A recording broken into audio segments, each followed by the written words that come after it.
Welcome. Karibu sana, Your Excellency. Thank you very much. I request that we get seated. Thank you, Rebecca, our Minister for Tourism and Wildlife, and the great team from the ministry, the PSs, the CEOs, and everybody else. I am pleased to be here at Uhuru Gardens, a site infused with history, at the opening of the 2025 Magical Kenya Travel Expo. I welcome all of you, guests and stakeholders alike. Your presence here confirms that Kenya is a trusted and dynamic player in the global tourism space. Tourism is a critical anchor of Kenya's economy and a pillar of the bottom-up economic transformation agenda that we are pursuing in this country. In 2024, Kenya welcomed close to 2.4 million visitors, marking more than 15% increase from 2023.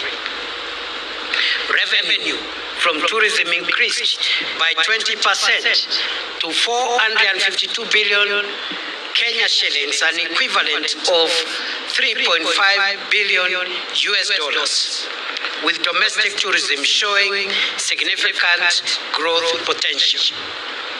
The World Travel and Tourism Council has revealed that Kenya's tourism sector is set to contribute a record 1.2 trillion Kenya shillings, an equivalent of 9.3 billion US dollars to the economy in 2025, equivalent to more than 7% of our national gross domestic product. The tourism sector is also expected to support 1.7 million jobs, which is over 8% of the total national employment. These figures translate into jobs for our youth, markets for our farmers, and sustained customers for our micro, small, and medium enterprises. The unique multiplier effect of tourism cannot be overstated.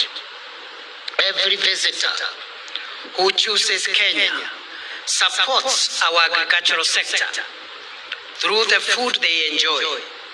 They support our transport sector by the air, road, and rail travel. They support our local cottage industries through the crafts they purchase. They support the hospitality sector through the hotels, conferences, and entertainment facilities they patronize. This is why, within our national agenda, we have positioned tourism as a fundamental business enabler and a platform that stimulates investments while giving foreign exchange and uplifting countless auxiliary industries. Our commitment to enabling tourism to prosper is underscored by the government's transformative strides in improving our infrastructure.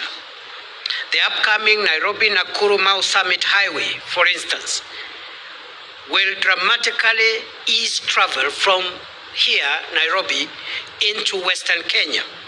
It will also provide seamless access to iconic sites like the Lake Nakuru National Park and the scenic tea estates in the highlands of Kericho. At the coast, the landmark Mteza Bridge and the Dongo Kundu bypass have already revolutionized access to the south coast of Kenya. The Lamu Port development, the standard gauge railway expansion, the broadband, internet, and energy connectivity projects are all designed to create an enabling environment for tourism. In aviation, Kenya is opening up its skies. Direct flights from global hubs such as New York and London, including the newly launched Gatwick route, by our national carrier Kenya Airways now ensures that visitors can reach our shores within unparalleled ease. Visa-free access and upgraded hotel standards continue to augment these efforts. Kenya is enhancing its position as an East African hub. We must, however, do more to operationalize the bilateral air service agreements that remain latent, especially with our target constituent jurisdictions across the African continent. We are witnessing the exciting rise in cruise tourism. The reception of the Norwegian Dawn in Mombasa earlier this year signaled our readiness to capture a tourism potential of immense proportions. The subsequent birthing of numerous liners at the modern Mombasa cruise terminal has reinforced this growth by bringing direct economic benefits to a wide array of local entrepreneurs. Ladies and gentlemen, despite the positive picture, our numbers could do better. We remain head above shoulders when ranked against our East African brothers, but struggle when compared to destinations in North and South Africa. Indeed, Tanzania and Uganda numbers are rapidly rising at 2.1 million and 1.37 million visitors respectively in 2024, the same period of review.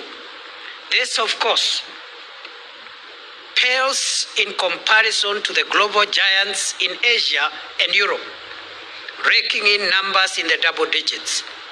With Africa emerging as one of the strongest performing regions in global tourism recovery for the year 2025, we must do more to tap into this growth and drive performance. Kenya's traditional offerings of wildlife safaris, cultural heritage, and coastal retreats must indeed continue to draw international visitors, but they must be complemented by new and innovative products. I commend the Ministry of Tourism and Wildlife in its recent efforts to drive the Astro-Tourism initiative that takes advantage of Africa's equatorial positioning. Desert safaris in areas such as Chalbi are also emerging as significant tourism opportunities to rival the Middle East and Asian markets. The same can be said of the mobilization of Kenya's reputation as a technology innovation powerhouse and the continent's Silicon Savannah, positioned to drive tech-driven tourism solutions targeting young technology entrepreneurs as principal actors. We must develop new tourist products and exploit untapped potential in non-traditional attractions and regions to spur the sector's growth. We must capitalize on the opportunities that intra-Africa tourism can provide within the context of the Africa Continental Free Trade Area.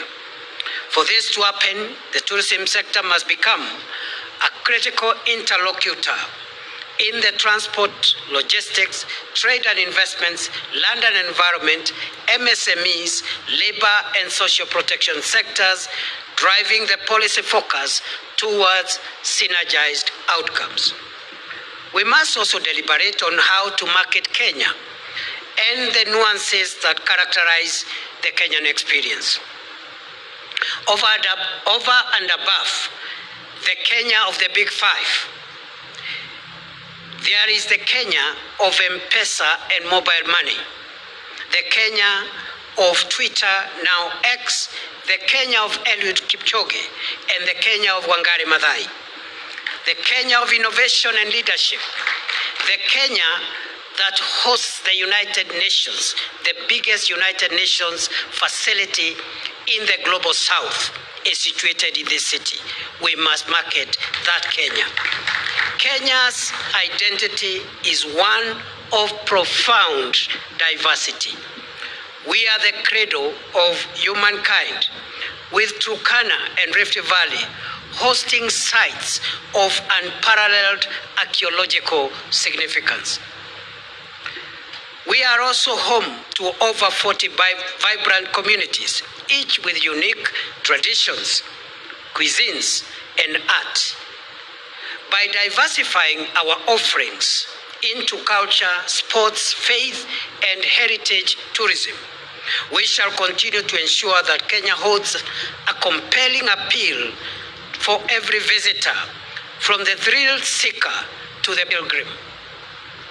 Underlying our efforts must be an unwavering commitment to sustainability.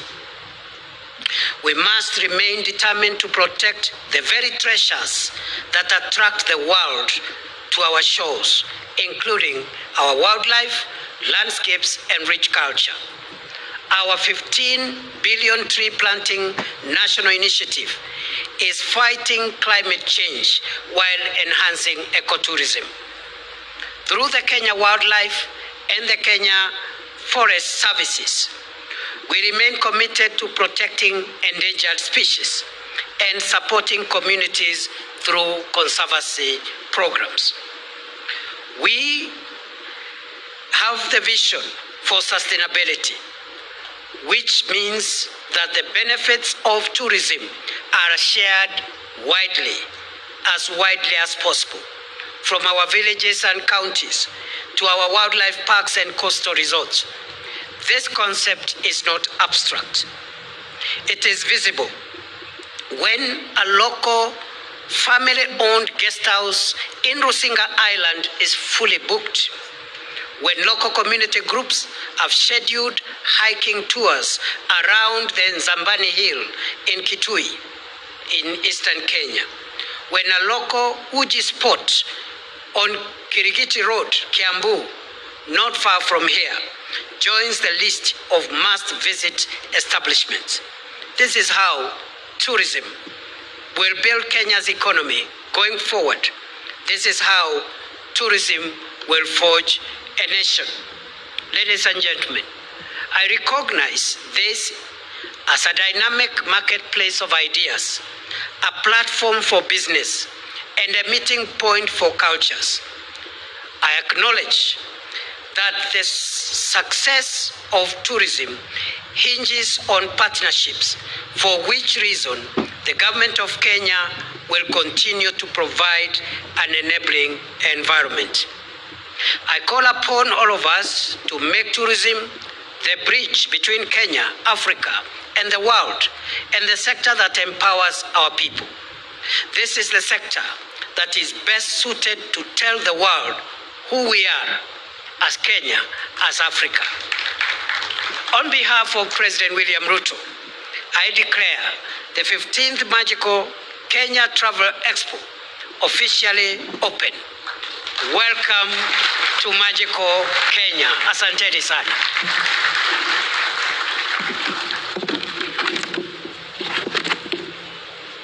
Your Excellency.